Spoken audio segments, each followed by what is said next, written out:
Praktikum. Ini absennya sudah? Belum?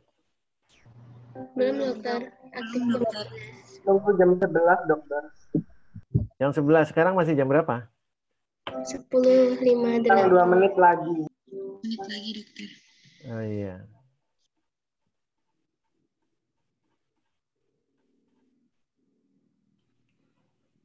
Oke. Kontrak perkuliahan Biokimia Veteriner 2 khusus tentang kontrak perkuliahan praktikum. Praktikum ini akan diselenggarakan rencananya awalnya ada tatap mukanya walaupun terbatas, tetapi sampai kemarin kami masih belum ada peluang untuk memutuskan apakah ada tatap muka atau tidak. Karena perkembangan terakhir di Kota Banyuwangi kelihatannya masih cukup tinggi kasusnya. Sehingga tentu tidak memungkinkan untuk dilakukan praktikum di dalam ruangan. Oleh karena itu yang dapat dilakukan adalah kita melakukan kegiatan melalui online. Oleh karena itu nanti semua materi yang akan disampaikan di saat praktikum mungkin dalam bentuk video. Ya, ataupun dalam bentuk streaming. PJMK-nya adalah saya, kemudian pengasuhnya nanti adalah Dr. Tuawi, Dr. Faisal Fikri, dan Dr. Bodi. Jamnya adalah setiap hari Selasa pukul 11 sampai dengan 12.50. Capaian pembelajarannya adalah mahasiswa mampu memahami dan menjelaskan kepentingan dan kegunaan biokimia veteriner serta praktiknya pada hewan yang meliputi pengetahuan tentang alat, pH, suhu, inhibitor, aktivator, dan termasuk tentang DNA. Ya. Kemudian untuk strategi pembelajarannya, ya menggunakan PPT, menggunakan video ataupun streaming, tergantung nanti perkembangan perjalanan sampai dengan akhir semester. Tugasnya ada tugas perorangan, ya. Nanti ada petunjuk praktikum, sedang kita pikirkan bagaimana caranya mengirimkan buku petunjuk praktikum ke alamat masing-masing. Ya. Saya nggak tahu mekanismenya gimana, nanti kita lagi mikirkan. Tetapi paling terjelek mungkin kita melewati sistem aula aja. Kemudian kriteria penilaiannya 7 grade, A, A, B, B, B, C, C, D, dan E. Ya, cara perhitungannya seperti ini, posisinya seperti ini. Dan kehadirannya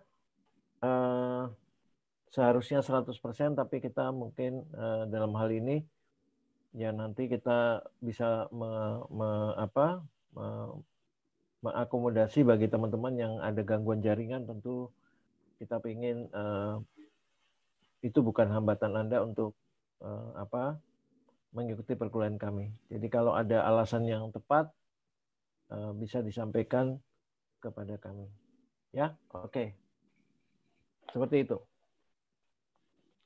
Baik, sekarang kita mulai aja praktikumnya. Ini pengenalan alat nih. Ini sebenarnya masih pendahuluan gitu ya. Jadi kuliah kita tidak lama, jadi biokimia ini sangat penting gitu ya. Kalau Anda offline, kita bisa berdiskusi banyak tentang praktikum, terutama pada saat membahas tentang DNA, isolasi DNA, dan sebagainya.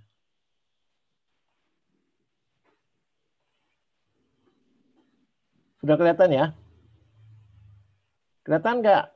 Kelihatan dokter. Kelihatan dokter. Oke. Saya tidak perlu menjelaskan ini alat-alat yang sangat sering kita temukan pada saat kita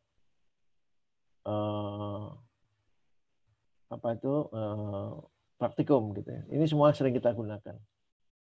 Ya, ada beker gelas, ada macam-macam nih. Ya. Pipet, macam-macam pipet, termasuk tabung reaksi, ya, dan sebagainya. Nah, sekarang pipet. Kalau Anda nanti menjadi dokter hewan, kemudian dokter hewan itu bukan di lapangan, tapi Anda bergerak di laboratorium, tentu harus Anda pahami peralatan-peralatan minimal atau peralatan-peralatan standar yang ada di lab. Salah satunya adalah pipet. Dimanapun Anda berada di dalam ruang praktikum, ruang penelitian, dan sebagainya, pipet itu dibedakan menjadi dua. Ada tulisannya sebenarnya. TD sama TC. TD itu to deliver, TC itu to contain. Artinya kalau pipetnya ada tulisan TD, itu nanti kalau Anda ambil isinya keluar sendiri, to deliver. Jadi jangan sampai pakai pipetnya TD terus ditiup-tiup. Nanti kan ditertawain orang. Sebaliknya ada pipet yang tulisnya TC dibiarin aja ya, nggak turun-turun sampai ngantuk-ngantuk ya, nggak turun-turun. Karena kalau TC itu harus dibantu dengan ditiup. Nah, di samping TC dan TD, maka macam pipet itu yang umum ditemukan di ruang-ruang praktikum, ruang-ruang riset, penelitian dan sebagainya adalah pertama volumetrik. Namanya volumetrik. Biasanya volumetrik itu tabungnya, pipetnya seperti ini. Volumetrik pipet. Di tengahnya ada gelembung gitu. Berarti ini volumetrik. Untuk apa? Untuk mengambil bahan-bahan dengan viskositas rendah atau senyawa-senyawa bahan-bahan yang encer. Biasanya ada ukuran 1 mili, 2 mili, 3 mili, 4 mili, 5 mili, 10 mili, 20 mili, 25 mili, 50, 100 mili. Dan biasanya adalah TD, to deliver. Ya. Nah, oleh karena itu kalau Anda ngambil menggunakan volumetrik, lihat dulu, oh ini cairannya encer, oh pasti volumetrik, oh ini TD. Ambil pipet, pilih pipet TD. Kemudian ada pipet lagi yang kita sebut Ostwald-Volin, seperti ini, Ostwald-Volin. Kalau volumetrik gelembungnya ini, ya gelembung apa nih? Ininya di sini, ya. Ini ada titiknya pembatas. Kalau 1 mili berarti dari sini sampai sini 1 mili. Gitu ya. Maka kalau Ostwald ya, Ostwald seperti ini. Ya, dia juga memiliki semacam gelembung ini, tapi agak ke bawah. Gitu. Dia itu biasanya adalah ada yang TD, ada yang TC, tetapi umumnya digunakan untuk viskositas yang tinggi, kental. Ya, cairan-cairan yang kental, bahan-bahan yang kental. Dia bisa TD, bisa TC. Artinya bisa ditiup ataupun dibiarkan mengalir. Ya. Jadi kalau Anda tiup, monggo. Kalau Anda biarkan juga bisa. Tapi kalau volumetrik Anda tiup, nanti ditertawain oleh cecak. Cecak-cecak akan tertawa. Ya. Kemudian berikutnya adalah measuring atau pipet graduate, pipet yang terukur, terbagi. Ini seperti ini. Nah, sering lihat ini ya. Ya. Oke, sering lihat. Sini ada volumenya. Measuring graduate. Mau ngambil berapa mili, sini ya. Ada tandanya. Tapi biasanya ini tidak teliti dan biasanya itu dia adalah TD, to deliver. Keluar sendiri. Jangan ditiup-tiup. Ya. Senangannya tiup, pokoknya pipet ditiup biar cepat. Gitu. Nanti cecak ketawa nanti cecak. Berikutnya ada kapileri. Nah, kapileri itu ada volume 0, 0,1, ada 0,2. Ini adalah TC, to contain. Harus ditiup. Jangan ditungguin, gini aja, dibiarin aja. Ya. Jangan. Contohnya kapileri seperti apa? Kapileri itu ya seperti ini. Oke. Dan yang berikutnya adalah mikro untuk volume sangat kecil. Ada yang 20 mikro, 50, 100, 200 mikro, dan sebagainya. Termasuk dari pipet Sahli ya, menggunakan tip plastik disposable volume 0,1 mikroliter. Ini tadi. Ya. Ini adalah contoh pipet Pasteur. Ada yang dari plastik begitu ya. Di sini ada udaranya untuk jadi dipencet dulu. Setelah itu masukkan ke dalam beker. Setelah itu baru ditekan sehingga dia tersedot. Nanti ada batasnya di sini. Ini juga dikempesin dulu, dimasukkan. Nanti baru ini. Ya. Ini mikropipet, ya sering digunakan nanti untuk isolasi DNA. Bisa 0,1, 0,2, ya ukurannya sangat kecil, biasanya menggunakan ini. Ini mahal nih, satu set ini bisa 5 juta.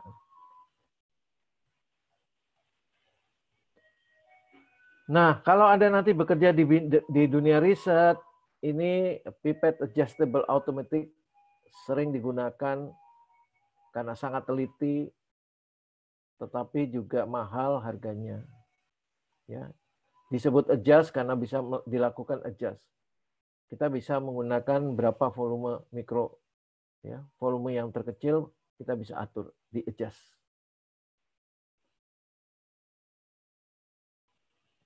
Nih adjustnya nanti volumenya berapa, tinggal diatur ukurannya seperti apa dan sebagainya. Gimana cara menggunakan yang ini? Mikropipet ini. Kita setting volume yang kita diinginkan, volumenya berapa.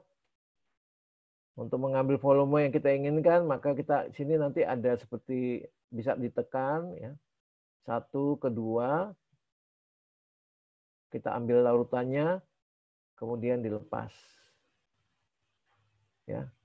Nanti pada saat kita mau melepaskan ini nggak perlu pakai tangan, kita tekan aja sampai ke bawah, sampai ke 3, dia akan lepas ini. Tipnya. Ini tipnya ya. Ada yang 0,1, ada yang 1 mikro dan sebagainya. Ini untuk mengambil tadi measuring pipet, biasanya kita bantu dengan gelembung ini, karet ini. Ya. Sini untuk melepaskan, ini untuk remove air, udara, ya, mengeluarkan udara biar ini bisa kempes.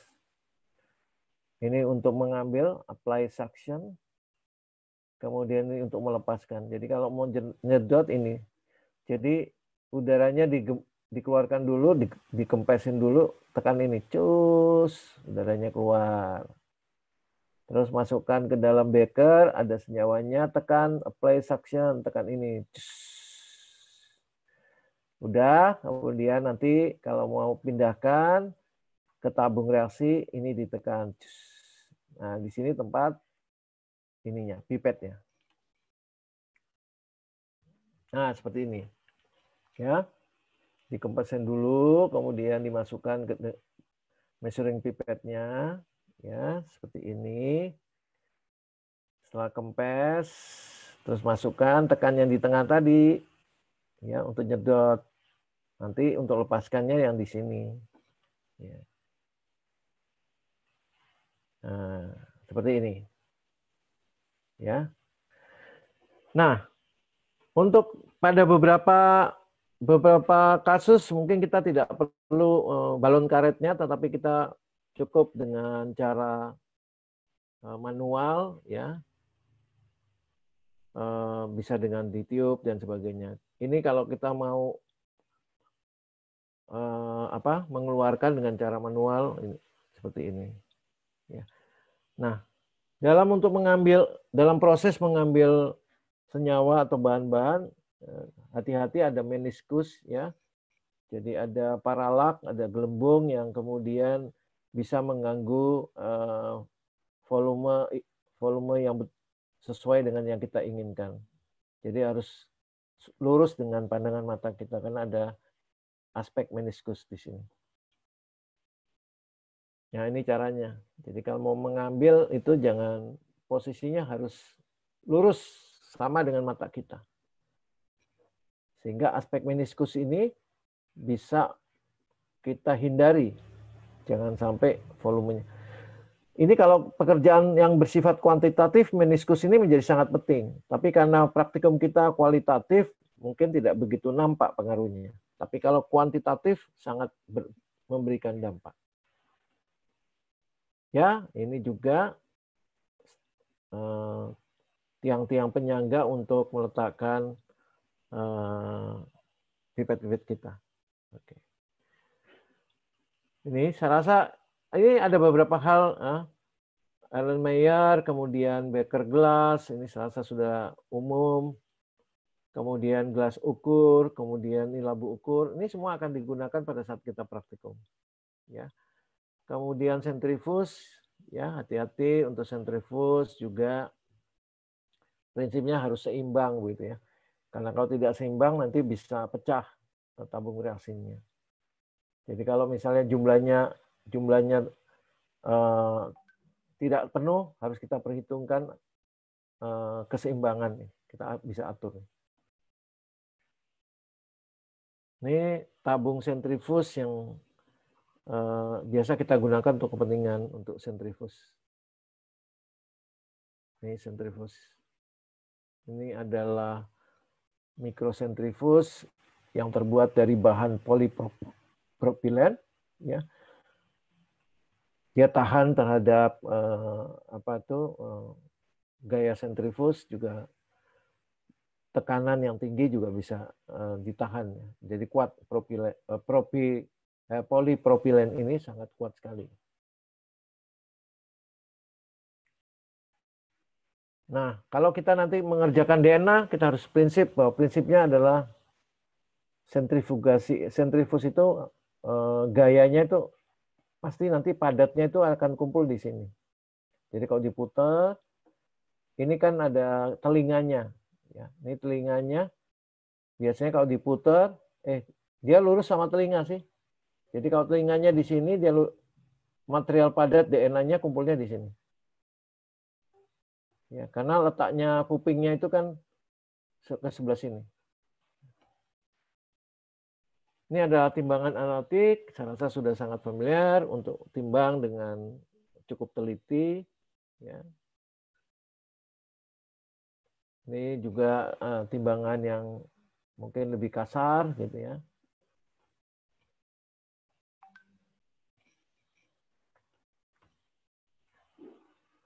Ini adalah spektrofotometer. Jadi spektrofotometer besok Anda bisa lakukan pada saat offline, tetapi karena online tentu nanti yang lakukan kita, ya. Ini sebelum kita sebelum gunakan harus dihidupkan dulu, dipanasi, kita setting panjang gelombangnya berapa, gitu ya. Setelah itu kita masukkan kontrolnya. Ini ada tabung, kita isikan air, kita buat dikalibrasi dulu, dinolkan dulu, ya. Masukkan kontrol Aquades, kemudian kita di setting untuk kontrolnya, sebelum kita menggunakan untuk mendeteksi senyawa yang mau kita lihat.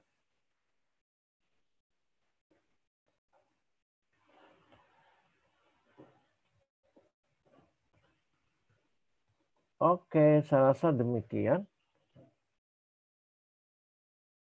Saya rasa demikian beberapa hal yang bisa kita sampaikan. Dan untuk praktikum ini biasanya ada buku praktikumnya.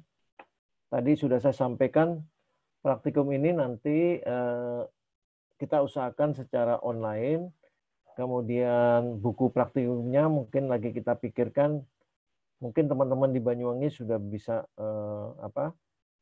menyediakan format untuk metode praktikumnya. Tapi kalau belum, nanti dari Surabaya akan membantu menyediakan langkah-langkah praktikum 1, 2, 3, 4 mungkin secara online, secara digital. Gitu. Nah, biasanya sebelum materi praktikum dilaksanakan, kita akan memberikan pretest dulu.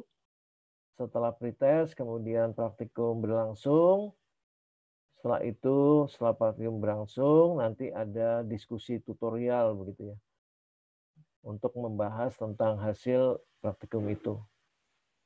Nah, oleh karena itu biasanya setelah praktikum selesai, tutorial, kita akan memberikan kesempatan pada saudara untuk memberikan laporan praktikum untuk dikumpulkan 1 hari sebelum praktikum topik berikutnya. Jadi kalau hari Selasa, paling lambat hari Senin sudah harus mengumpulkan praktikum. Praktikum sebelumnya tentu. Begitu. Oke, saya rasa demikian beberapa hal yang terkait dengan praktikum. Dan nanti Dr. Towawi akan menjelaskan atau membantu apa saja terkait dengan praktikum ini. Ya, kalau ada Anda kesulitan, silakan menghubungi saya sebagai PJMK. Studi Daryl ini rajin menghubungi saya. Anda luar biasa punya komting koordinatornya, rajin sekali berkomunikasi dengan saya. Ya, Studi Daryl. Ya, terima kasih Studi Daryl sudah membantu kelompok ini. Ya. Saya rasa demikian beberapa yang penting terkait dengan pendahuluan. Ada pertanyaan? Sudah attendance sudah selesai? Absensinya sudah diisi? Sudah, Dok. Oh, sudah selesai ya. Baik. Saya rasa demikian pengantar praktikumnya. Tidak banyak, sebentar saja. Kita akan ketemu minggu depan. Begitu ya. Saya rasa demikian. Kalau ada pertanyaan? Izin bertanya, Dok. Ya, Saya silakan. Fauzan.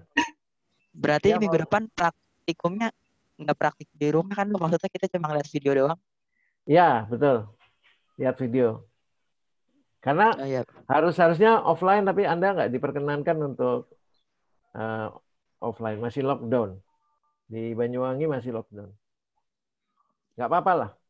Memang di mana-mana kita dipaksa untuk belajar mandiri, untuk belajar secara online ya. Jangan bosan-bosan, jangan stres. Hidup hanya sekali, gitu katanya siapa? Lagunya Rhoma Irama katanya. Oke, ada lagi. Studi Daryl, silakan. Terima kasih. Bentar, Studi Daryl biasanya nanti rajin bertanya. Studi Daryl ada pertanyaan, Studi Daryl? Belum ada, Dokter. Oh, saya baru dengar suaranya sekarang, Studi Daryl. Dok, izin bertanya, Dok. Ya, siapa namanya? Namanya Dava. Ya, Dava. Ya, gimana? Ya.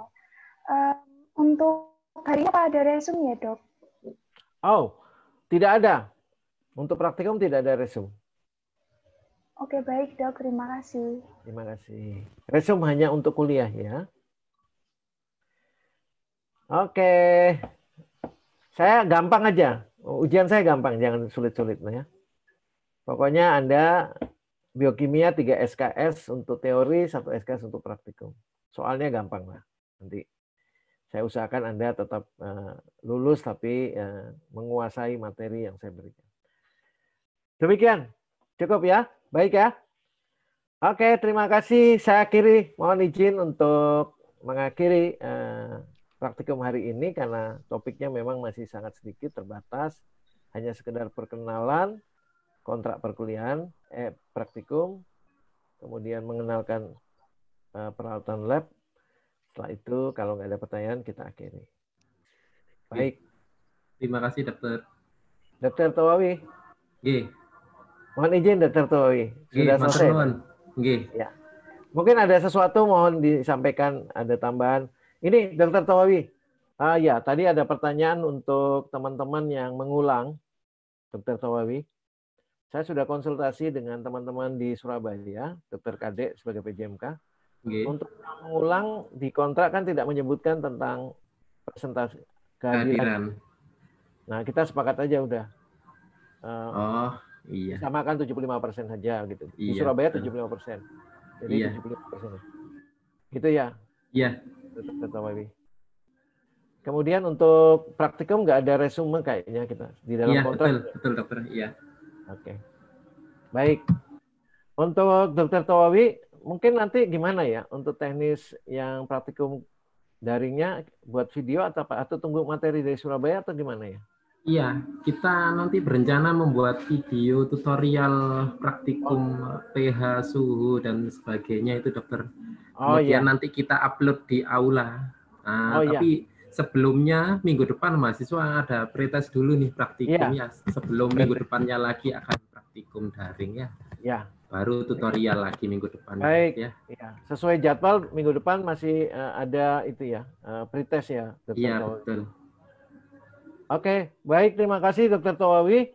Kita akhiri. Assalamualaikum warahmatullahi wabarakatuh. Selamat siang. Waalaikumsalam warahmatullahi wabarakatuh. Waalaikumsalam warahmatullahi wabarakatuh. Selamat siang. Terima kasih dokter. Ya. Terima kasih dokter. Terima kasih dokter. Terima kasih, Dok. Terima kasih dokter. Terima kasih, Dok.